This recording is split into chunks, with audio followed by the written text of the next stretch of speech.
Senator Britt. Thank you, Madam Chair. I want to just start by saying, Secretary Duffy, we appreciate the way that you handled January 29th and the tragedy and all that has unfolded afterwards, and just want to welcome the Lilly family here and express our deepest condolences for the loss of your son, Sam. Watching you over the last few months, your grit, your tenacity, you're willing to speak up to make change in the face of the unimaginable. As a mom who is sitting here with my daughter, watching right over there, thank you for fighting for your son's legacy and making sure that, as you said, and I've heard you say that it's synonymous with air safety, with upgrading our system and making sure that others are better as a result of this. Thank you.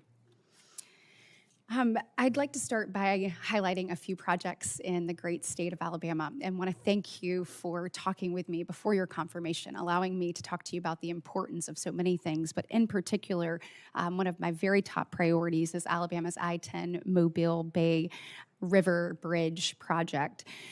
It's a significant investment, and it is critical to helping the state bring this to fruition, to be able to partner, obviously, with the federal government.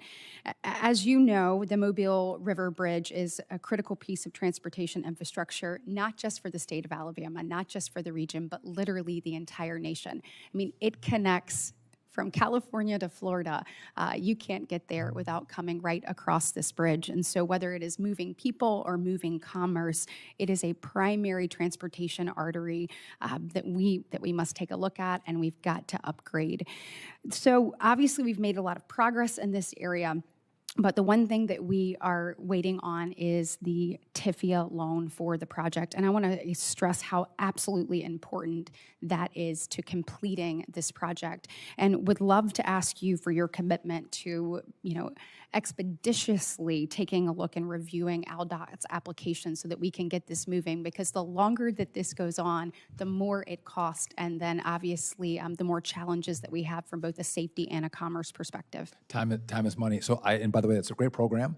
I'll look and see what the status is, what the status is, and I'll get back to you as quickly as possible. And when you'll commit to taking a look at it and looking Yes. at the overarching impact and the need for it in order to carry this to fruition. 100%. I'd say these are the kind of projects that also the president cares about. The Yes. big, beautiful roads and bridges that connect Absolutely. our country and move products, the important infrastructure. Absolutely. And on that too, I mean, it is a vital financing tool, so we're going to have it. You're going to be meeting with ALDOT later this year, and so I'd love to follow up with you additionally after this on that as well. I also want to mention the Chrissy grant, which I understand is now in its final review. The grant will provide the essential infrastructure improvements. It's going to allow the freight rail to continue to meet the growing demands of the Mobile port. So the Mobile port has been the fastest growing port the last 6 years in a row.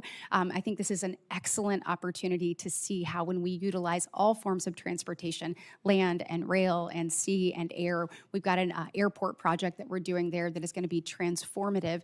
I know you have a lot of things on your plate, but as you are moving across the country, I think this is an excellent example of how transportation can come together for the greater good, not just for the region, but the nation. And I'd love an opportunity to visit that with you. I would welcome that. Excellent.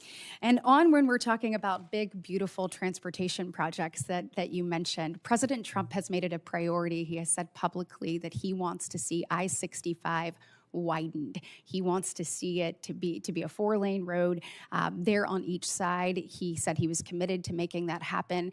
Look, we know how important that is for our state. Anyone who wants to travel in Alabama gets stuck on I-65. However, all of these great people who during the spring and summer want to come to Alabama's beautiful white sand Gulf Coast, or maybe even the Florida Panhandle, come right down 65. And so would just like your commitment to continuing to take a look at that. There's no way that project happens without a partnership with the federal government. I want your commitment to making sure that we take a look at what President Trump has promised and we figure out how to make that happen. I would just say the president's priorities are also my priorities. So yes, I'll definitely take a look at that. Excellent, excellent.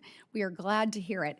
I want to associate myself with the comments from almost all of the members here when it comes to rural transportation services. The essential air services is critical for a state like Alabama. We have 55 out of 67 our counties are rural in nature. Making sure that they're connected and vibrant and have the ability to move across places is important. I mean, Alabama is home to many small airports, and they truly play a vital role in those areas being able to continue to grow and thrive. And so in the broader context of FAA modernization, how are you going to ensure that these rural areas are included in the efforts that you have, and how do they continue to have access to both safe and reliable air transportation? So I also had a district that was very rural, northern Wisconsin. I understand rural America. We're a little colder than you are in Alabama. Just a little up bit. north. But We're going to have a good football game, by the way, yes, coming yes, this we fall. will. Listen, I want to work through that. I completely understand everyone's questions on essential air service. I knew you were all going to ask me questions about essential air service, and I get it. If you give me some space to work through what I think we can do, I will partner with all of you, and we're going to figure out a pathway forward. Well, thank you for your service. My time is up, but I also want to say thank you for putting family first. Your example with your family, obviously having my daughter here, though, just shows that that's the most important thing as we serve this nation and try to leave it better for the next generation. So thank you. Thank you for your example, Senator.